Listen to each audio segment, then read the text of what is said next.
Hello student, इस class में आप लोग का स्वागत है। आज क्लास में हम लोग समझेंगे क्लास 11 का सीक्वेंस एंड सीरीज में हम लोग को चल रहा था एक्सरसाइज 11.3 में हम लोग कंप्लीट कर चुके थे क्वेश्चन नंबर 25 तक और आज देखेंगे 26 से। तो क्वेश्चन नंबर 26 को समझने से पहले हम लोग को समझना पड़ेगा क्या ना, ज्योमेट्रिकल मीन। क्या समझना होगा?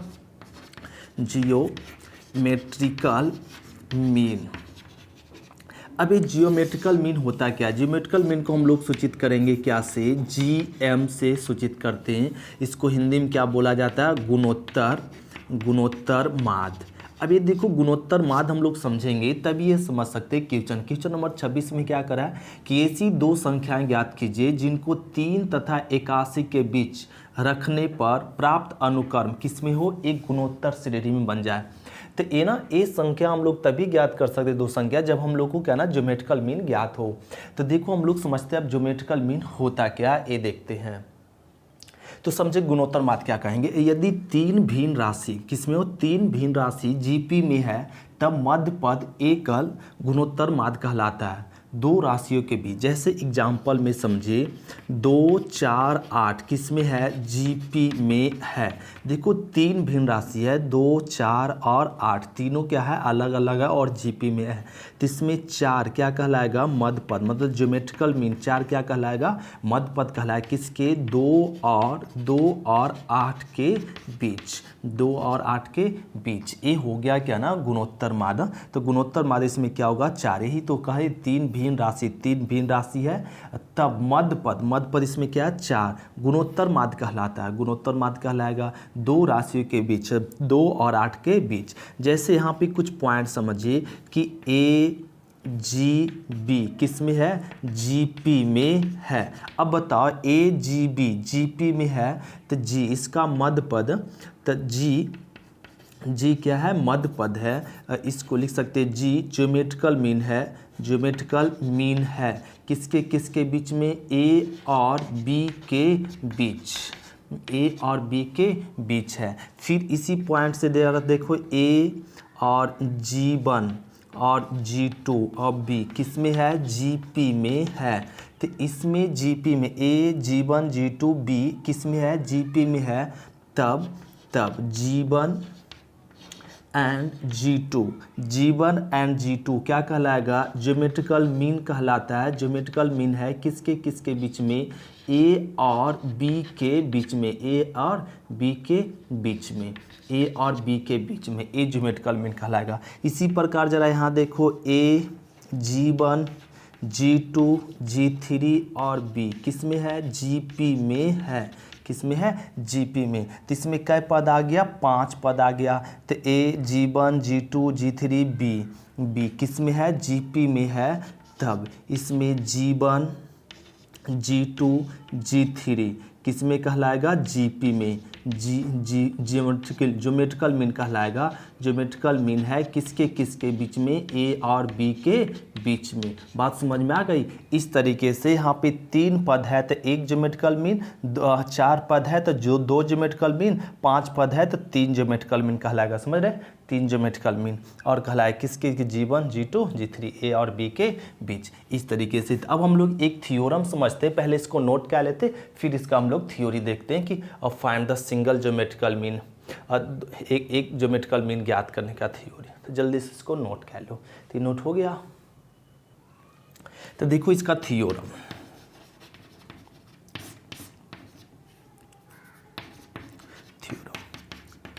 Find the single geometrical mean between A and B, A और बी के बीच में ज्योमेट्रिकल मीन ज्ञात करना। इसको हिंदी में बोलेंगे ए और बी के बीच एक गुणोत्तर माद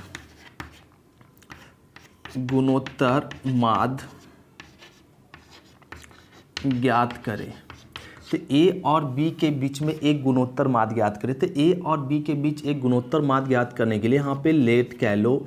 मान लीजिए कि एक ज्योमेट्रिकल मीन क्या है ना? जी है और किसके किसके बीच में? ए और बी के बीच। तो ए और बी के बीच में है ज्योमेट्रिकल मीन, तो इसको हम लोग लिख सकते हैं जीपी में ए जी और बी। किस में हो जाएगा, जीपी में है। जो अभी भी पॉइंट हम लोग लिखे पहला पॉइंट कि ए मतलब जी ज्योमेट्रिकल मीन है ए और बी के बीच, तो ए और बी के बीच ए लिख दिए तो किससे बन जाता है, जीपी में बन जाता है। जीपी का हम लोग कंडीशन जानते हैं, जीपी कब कहेंगे, जब T2/T1 बराबर में T3/T2 हो जाए। नहीं, अगर T2/T1 और T3/T2 हो जाए तो क्या कहलाता है, जीपी में कहलाता है। अब देखो T2 क्या है इसमें, जी, तो जी लिख दो। T1 इसमें क्या है, ए, T3 क्या है, बी, और T2 जी। अब गुना कर दो, तो ये गुना कह लेंगे तो क्या हो जाएगा ना, G² और AB, तो इसको लिख सकते ऐसे, स्क्वायर को इधर भेज दो, तो G बराबर अंडर रूट क्या आ जाएगा, AB, जी बराबर अंडर रूट AB, ए आ गया। यही आपका कहलाता है ज्योमेट्रिकल मीन। जी को हम लोग बोल सकते हैं ज्योमेट्रिकल मीन, GM बराबर हो जाएगा अंडर रूट AB। यही हो गया आंसर। तो इस तरीके से तो हम लोग को थ्योरम हो गया ए और बी के बीच एक गुणोत्तर माध्य का फॉर्मूला क्या होता है, अंडर रूट AB। जैसे यहाँ पे ध्यान दो, एक एग्जाम्पल में जैसे कह देगा 2 और 8 के बीच एक ज्योमेट्रिकल मीन ज्ञात करें। ध्यान से समझेंगे। अब क्या कर देना कि 2 और 8 के बीच एक ज्योमेट्रिकल मीन ज्ञात करो, तो 2 और 8 के बीच ज्योमेट्रिकल मीन मतलब a बराबर 2 दिया है हुआ, b बराबर 8 और कह रहा है gm बराबर वाट, ए, तो फॉर्मूला लगा दीजिए। तो gm का फॉर्मूला क्या होता है, अंडर रूट AB। ए का मान 2 रख दो, बी का मान 8 जो दिया हुआ, तो 8 दूना 16, 16 का रूट क्या आ गया, 4, तो इसका ज्योमेट्रिकल मीन क्या होगा, 4 होगा। 2 और 8 के बीच ज्योमेट्रिकल मीन क्या होगा, 4 होगा। ये हो गया आंसर। तो इस तरीके से हम लोग क्या ना क्वेश्चन फाइंड कर लेंगे। तो ये तो हो गया एक ज्योमेट्रिकल मीन ज्ञात करने के लिए। अब हम लोग समझेंगे 2 ज्योमेट्रिकल मीन, 3 ज्योमेट्रिकल मीन, 4, अब जितना भी ज्योमेट्रिकल मीन कहेगा ज्ञात करने के लिए, उसके लिए हम लोग समझेंगे। तो इसको पहले नोट कर लेते हैं। तो नोट हो गया, जल्दी कॉपी करो। तो अगला थ्योरम हो जाएगा क्या ना, फाइंड, लिखेंगे find the an geometrical mean between A and B. मतलब इसको हिंदी में लिख सकते हैं क्या ना, ए और बी के बीच एन ज्योमेट्रिकल मीन ज्ञात करें। क्या ना, ए और बी के बीच एन ज्योमेट्रिकल मीन कहा जा रहा है ज्ञात करने के लिए। तो एन ज्योमेट्रिकल मीन ज्ञात करना, तो मान लो लेट कह लीजिए एन ज्योमेट्रिकल मीन। तो एन ज्योमेट्रिकल मीन हम लोग मान लेंगे, मतलब एन गुणोत्तर माध्य क्या, G1 G2 G3 G4 dot dot dot Gn तक ए मान लिए एन ज्योमेट्रिकल मीन। किसके बीच में है, तो ए और बी के बीच में, ए एंड बी के बीच में है, ए मान लिए, ए दिया हुआ। अब इसको ना हम लोग ए जीपी में लिख दो, किसके बीच में, तो ए G1, अब लिख लेंगे G1, फिर G2 G3 G4 dot dot dot Gn, किसके बीच में, ए लिख दिए, किसके बीच में, बी के बीच में, ए और बी के बीच में। तो ए लिखेंगे तो किससे बन जाएगा, जीपी में बन जाएगा, जीपी में है, ए बन गया। अब बन गया। अब क्या करो इसको, अब अभी तो जीपी में बन गया, अब इसको सॉल्व कर लो। जीपी में बन गया तो इसमें देखो पदों की संख्या कितना है, 1 से लेके यहाँ तक तो n गो है, और एक कितना हो गया, 2, तो n + 2 पद है। नहीं, पद मतलब टर्म कितना टर्म है, n + 2 टर्म, 1 2 3 4 n तक हो गया, n गो, 1 और 1 क्या टर्म हो गया, तो 2, और तो n + 2 टर्म है। ठीक है, तो इसमें पहला पद क्या ना, प्रथम पद a है, और अंतिमा पद मतलब tn क्या है, b दिया हुआ, राइट है। समझ रहे हैं यहाँ तक बात, इस हो गया। अब हम लोग tn का फॉर्मूला जानते हैं, a × r⁻n−1, यही फॉर्मूला होता है। tn क्या रख दो, b, प्रथम पद a ही रह जाएगा, और r⁻n−1। अब इसमें पद की संख्या कितना, n + 1 है, तो n बराबर क्या हो जाएगा, n + में 2 -1। तो पद की संख्या यहाँ पे n + 1 है, तो n पद के लिए है, तो n का मान रख दिए n+2 -1। अब a को इधर ले आओ तो b/a बराबर में r पर पावर n प्लस में क्या हो जाएगा 1, n+1 यहाँ लिख लेते। तो ये क्या करो ना यहाँ पे कि ये ना n+1 इधर ले आओ, n+1 इधर ले आएंगे तो क्या हो जाएगा ना b/a पर पावर, या एक मिनट, RHS को LHS, LHS को RHS कर दो तो r पर पावर n-n+1 पर पावर n+1 बराबर में b/a हो गया। अब क्या करो, r को रहने दीजिए, a ना पावर को उधर ले जाओ, तो पावर जब इधर आता है तो क्या हो जाएगा ना 1/n+1, तो ये क्या निकल गया, r निकल गया, ये r निकल गया। तो ये तो हम लोग को क्या निकल गया, सार्व अनुपात। अब हम लोग ज्ञात कर सकते हैं जीवन, प्रथम गुणोत्तर माध्य। तो प्रथम जियोमेट्रिकल मीन, जियोमेट्रिकल मीन मतलब जीवन, तो जीवन प्रथम जियोमेट्रिकल मीन जीवन, तो कैमा पद है, एक और एक दूसरा पद है जीवन। दूसरा पद का फॉर्मूला क्या होता है, AR। तो प्रथम पद और सार्व अनुपात रख देंगे तो प्रथम जियोमेट्रिकल मीन निकल जाएगा। अब दूसरा ज्योमेट्रिकल मीन, दूसरा ज्योमेट्रिकल मतलब G2 का फॉर्मूला क्या हो जाएगा, AR²। तीसरा पद देखो ना 1, 2 और 3, तीसरा T3 का फॉर्मूला क्या होता है, AR² हो गया।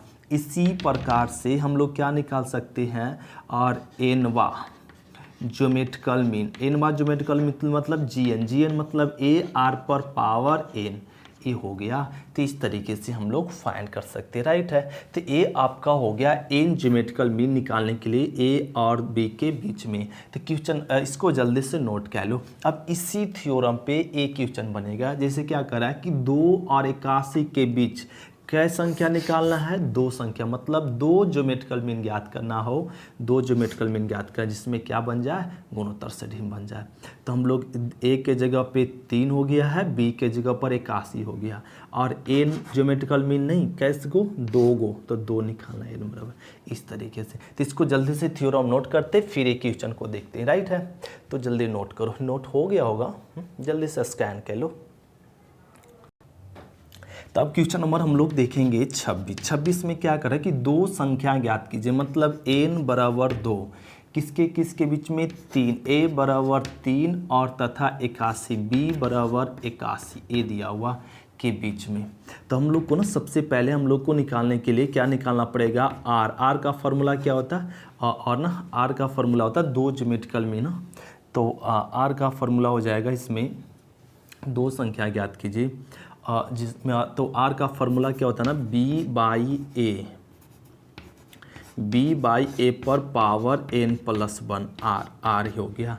तो b का मान रख दो, b का मान कितना 81 और a का मान रख दीजिए 3 पर पावर n+1, n का मान भी रख लो 2। तो r बराबर 1/n+1, ये ठीक है। अब इसको ना सॉल्व कट कर दो यहाँ पे, तो ये ना 27 आ जाएगा, क्या आ गया 27 पर पावर 1/3 r। 27 का ना क्यों हम लोग लिख सकते हैं 3 पर पावर 3 और 1/3, 3 कट गया तो r का मान क्या निकल गया 3। तो ये r का मान निकल गया। तो हम लोग को कितना ज्योमेट्रिकल मीन ज्ञात करना, 2 संख्याएं, तो 2। तो हम लोग प्रथम ज्योमेट्रिकल मीन को सूचित क्या करते हैं, जीवन से। तो जीवन का फॉर्मूला अभी क्या बताया गया, AR। अब a का मान रख दो, a का मान कितना 3, r का मान भी 3 आया, 3 लिख दो। अब गुना कर दो, 3 3 9, यही हो गया आंसर। अब लिख दीजिए दूसरे ज्योमेट्रिकल मीन मतलब G2। अब G2 का फार्मूला हो जाएगा AR², a का मान कितना 3 इंटू r का मान 3 और स्क्वायर। तो इसको सॉल्व करो, 3 3 9 9 3 27 आ गया। तो ये ना हम लोग को 2 ही ज्योमेट्रिकल मीन बोला, 2 को निकाल लिए। अब इसको ना GP में लिख दीजिए, किसके बीच में 3 और ना 9 और क्या ना 27, किसके बीच में 81 के बीच में। देखो एक किस में है, GP में है, ए हो गया आंसर। इस तरीके से क्वेश्चन बनाते हैं। अब इस तरह से दो संख्या दे दे, अब 2 को कहे, 3 को कहे, 4 को या 5 को, कितना भी संख्या कहे हम लोग सारे इस तरीके से फाइंड कर लेंगे। तो हम लोग समझ में आ गया। तो इसको ना फिर से रिपीट करके देखो ना, सब में समझ में आ जाएगा। इतना सिंपल से आप लोग को समझाया जा रहा है क्वेश्चन, हाँ समझ में आ जाएगा सब। इसको जल्दी से नोट कर लो, कॉपी कर लो। तो कॉपी हो गया। तो क्वेश्चन नंबर हम लोग समझेंगे 27। ध्यान देंगे क्वेश्चन नंबर 27 में क्या कर रहा है, एन का मान ज्ञात करो ताकि इतना ए तथा बी के बीच जीएम है, मतलब ए ज्योमेट्रिकल मीन है। किस ज्योमेट्रिकल मीन दिया हुआ ए पर पावर n प्लस 1 प्लस में बी पर पावर n प्लस 1 बटा में ए पर पावर n प्लस बी पर पावर n, ए दिया हुआ किसके बीच में, ए एंड बी के बीच में। तो ए और बी के बीच एक ज्योमेट्रिकल मीन गिवन है, नहीं, ए और बी के बीच एक ज्योमेट्रिकल मीन गिवन है ए। तो हम लोग सभी जानते हैं कि ज्योमेट्रिकल मीन का फॉर्मूला क्या होता है, under root A B. A और बी के बीच ज्योमेट्रिकल मीन का फॉर्मूला क्या होता है, अंडर रूट ए बी। अब ज्योमेट्रिकल मीन यहाँ गिवन है, तो क्या गिवन है, ए लिख दो यहाँ पे। तो ए ज्योमेट्रिकल मीन हम लोग लिख देंगे। तो ज्योमेट्रिकल मीन लिख दो, क्या हो जाएगा, ज्योमेट्रिकल मीन ए पर power n plus 1 plus B पर पावर n प्लस 1 बटा और ए पर पावर n प्लस बी पर पावर n बराबर under root A B. A हो गया। अब क्या करो, इसको सॉल्व करने के लिए ए हम लोग फाइंड, इतना ही गिवन है। अब क्या करो ना, एन का मान करा ज्ञात करने के लिए, किसका, एन का मान ज्ञात, मतलब यहाँ लिख सकते एन इक्वल टू व्हाट। तो एन का मान ज्ञात करने के लिए ना पहले ही रूट को हटाना पड़ेगा, दोनों तरफ वर्क कर दो। तो ए पर power n plus 1 plus B पर पावर n प्लस 1 बटा ए पर पावर n बी पर पावर n, दोनों तरफ स्क्वायर कर दो। तो स्क्वायर करेंगे तो क्या हो जाएगा ना, रूट खत्म हो गया और ए बी आ गया और ये आ गया। अब क्या करो ना, यहाँ चलो दोनों तरफ स्क्वायर कर लेते, राइट है। अब ठीक है, अब ये स्क्वायर ऊपर और नीचे दोनों जाएगा। तो ए पर power n plus 1 plus B पर पावर n प्लस 1 की होल स्क्वायर अब बटा में ए पर पावर n प्लस बी पर पावर n की होल स्क्वायर। ये स्क्वायर का रूट कैंसिल हो गया और बच गया ए बी। ए हो गया। अब ध्यान देंगे, अब क्या करो ना कि a प्लस बी की होल स्क्वायर तोड़ दीजिए फार्मूला।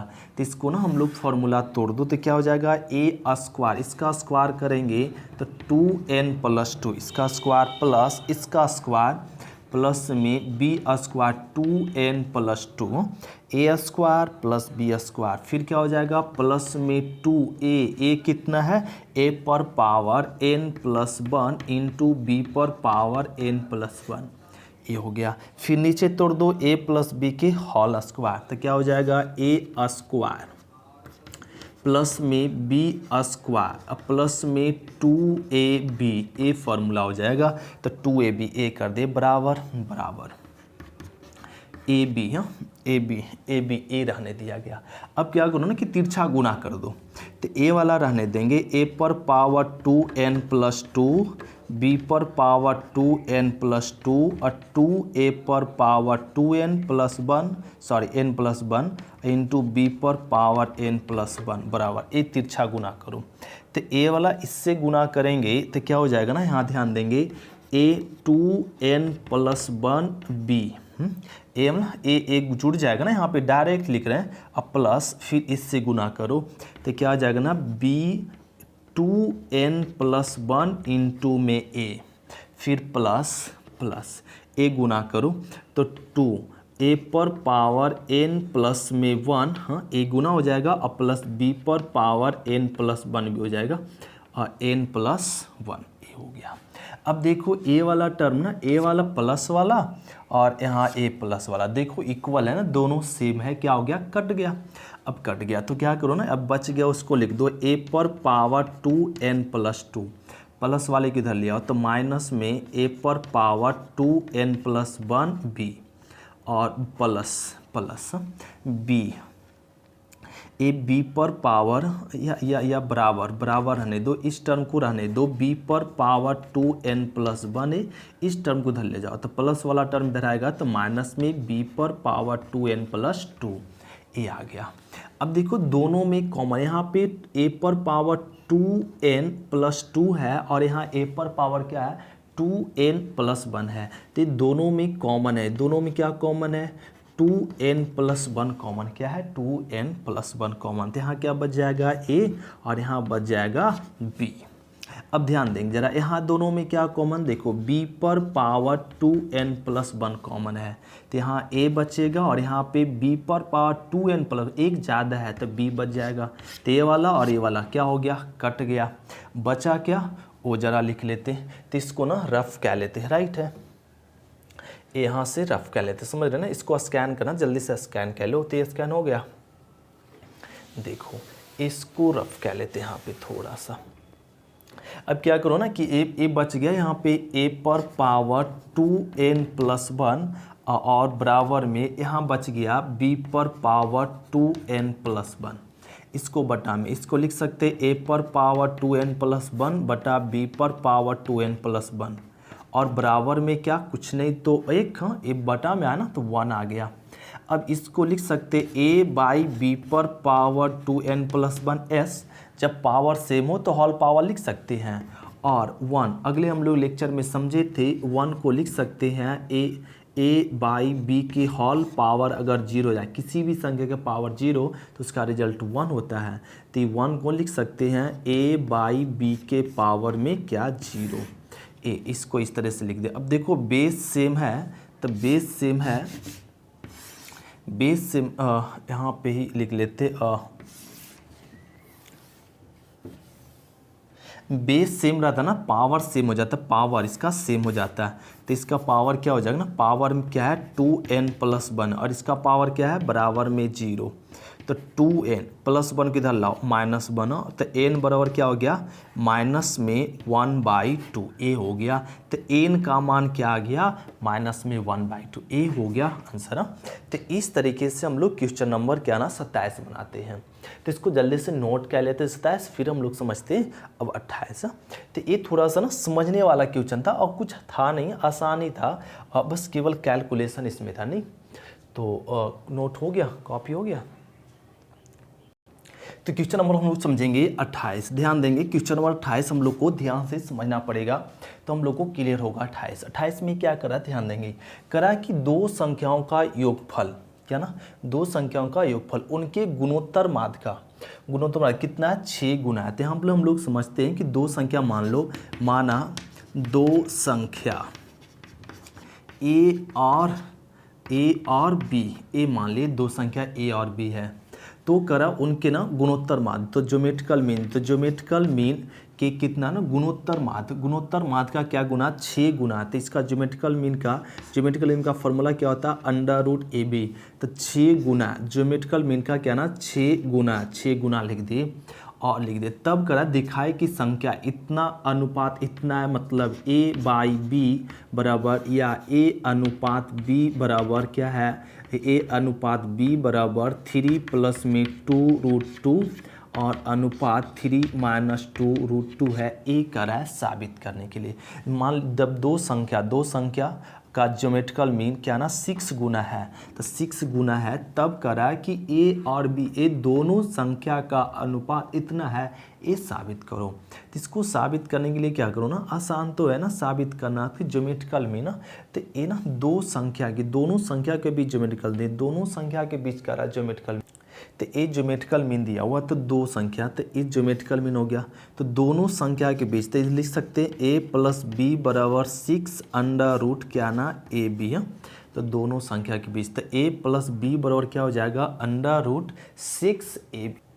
प्रश्न से देखो क्या करना, दोनों संख्याओं का योग, दोनों संख्या को क्या कर देना? जोड़ दिए। करा उनके गुणोत्तर माध्य का, तो ज्योमेट्रिकल, तो इसका गुणोत्तर माध्य क्या था? √ab। कितना गुना? 6 गुना, तो 6 गुना कर दिए, तब वो करा तो ए लिख दिए। अब क्या करो, इसको मान लीजिए समीकरण फर्स्ट, और दोनों तरह स्क्वायर कर दो, a + b के होल स्क्वायर क्या हो जाएगा? a + b की होल स्क्वायर बराबर इसका करेंगे तो 36 और a आ गया, और न रहने दो।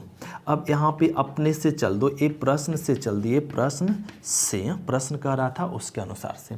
अब यहाँ पे क्या कर दो ना कि a - b के होल स्क्वायर, ये अपने से फार्मूला चल रहे हैं कि a - b के होल स्क्वायर पर क्या फार्मूला होता है? ए प्लस बी के होल स्क्वायर माइनस 4ab, ये भी फार्मूला होता है, हम लोग जानते हैं। तो a माइनस बी की होल स्क्वायर रहने दो, a प्लस बी की होल स्क्वायर यहाँ पता है क्या 36ab माइनस में 4ab a हो गया। अभी क्या आ जाएगा, माइनस में ए बी के होल स्क्वायर, इसको घटा लो तो ये आ गया ना 32 नहीं, और ए बी ए आ गया, और ए माइनस बी स्क्वायर को उधर ले जाओ तो क्या होना, अंडर रूट हो जाएगा 32ab। 32 का रूट हम लोग लिख सकते हैं 4 रूट 2 और A B 4 root A B 4 root A B A लिख सकते हैं, 4 रूट 2 और रूट ए बी ए लिख दो। इसको समीकरण क्या मान लीजिए, सेकेंड, ए सेकेंड मान ले। अब यहाँ पे ध्यान देंगे, अब क्या करो ना, इक्वेशन फर्स्ट प्लस में इक्वेशन सेकेंड, अब दोनों इक्वेशन को जोड़ दो, इक्वेशन फर्स्ट और सेकेंड को। तो इक्वेशन फर्स्ट क्या दिया हुआ, a प्लस में b अब बराबर में 6 अंडर रूट ए बी, समीकरण फर्स्ट, और सेकेंड लिख दो। तो a माइनस बी बराबर में 4 root 2 under root A B second. अब दोनों को ऐड करेंगे तो बी क्या हो जाएगा, कट जाएगा। तो ए आ गया 2a बराबर तो 6 under root A B plus में 4 रूट 2 रूट में ए बी ए आ गया। अब ये 2a को रहने दे। अब इसमें देखो ना 2 कॉमन है, तो 2 कॉमन है, साथ में रूट ए बी भी कॉमन है, और एक कॉमन ले लेते हैं। यहाँ क्या बच जाएगा 3 प्लस में, और यहाँ बच जाएगा 2 रूट 2 नहीं 2 रूट 2। तो यहाँ पे क्या ना, एक कट गया, 2 कट गया, तो a बराबर हम लोग लिख सकते हैं अंडर रूट ए बी और 3 प्लस में 2 रूट 2 और a आ गया। तो a मिल गया, एक संख्या का मान आ गया। अब b निकालना, तो b निकालने के लिए ना अब हम लोग क्या करना पड़ेगा, इक्वेशन फर्स्ट माइनस में सेकेंड करना पड़ेगा। अब इक्वेशन फर्स्ट माइनस सेकेंड अब कर दो, तो इसको ना दोनों को घटा दो। अभी घटाएंगे तो क्या कट जाएगा ना, a कट जाएगा और b जुड़ जाएगा। तो b जुड़ेगा तो क्या हो जाएगा 2b, तो b डायरेक्ट लिख लें। तो a हो जाएगा 6 under root A B minus में 4 root 2 under root A B, यहाँ पे अट नहीं रहा तो इसको लिख सकते हैं माइनस में 4 root 2 under root A B A आ जाएगा। तो 2b रहने दो, इसमें कॉमन हो गया 2 रूट ए बी, तो यहाँ बचेगा 3 माइनस 2 रूट 2 ए बच जाएगा। तो 2 कट गया, तो b का वैल्यू क्या आ गया अंडर रूट ए बी और 3 माइनस में 2 रूट 2 ए आ गया। ए बी का वैल्यू फाइंड हो गया। तो अब क्या करो ना, यहाँ पे अब हम लोगों को करना पड़ेगा a बाई बी। ए का मान रख दो, a का मान रख देंगे यहाँ से। a का मान क्या फाइंड हुआ, under root A B 3 plus 2 root 2 और b का मान यहाँ पे अंडर रूट ए बी, आप लोग समझ सकते हैं, खुद से भी लिख सकते हैं माइनस में 2 रूट 2। तो A B root A B cut गया, और क्या बच गया ना a बाई, और यहाँ लिख दो a बाई बी बराबर क्या बच गया 3 प्लस में 2 रूट 2 और 3 माइनस 2 रूट 2। अब इसी को हम लोग लिख सकते हैं क्या ना, लिख सकते a अनुपात b बराबर 3 प्लस 2 रूट 2 अनुपात 3 माइनस 2 रूट 2। यही हो गया आंसर। तो इस तरीके से क्वेश्चन नंबर हम लोग क्या ना 28 का नोट करते हैं, 28 हम लोग सॉल्व करते हैं। तो इसको जल्दी से नोट कर लो, फिर हम लोग समझते हैं क्वेश्चन नंबर क्या 29। तो ये आसान था, बस थोड़ा सा ध्यान देने वाली बात था ना, और ये हम लोग इसको ना फिर से अगर रिपीट करेंगे ना तो आसान हो जाएगा ये क्वेश्चन। तो जल्दी से नोट कर लो। तो आज की क्लास इतना ही तरह था। थैंक यू स्टूडेंट, फिर मिलते हैं नेक्स्ट क्लास में। अगली क्लास में हम लोग मिलेंगे क्वेश्चन नंबर 29 से। आज की क्लास इतना ही तक कर दो। Bye student.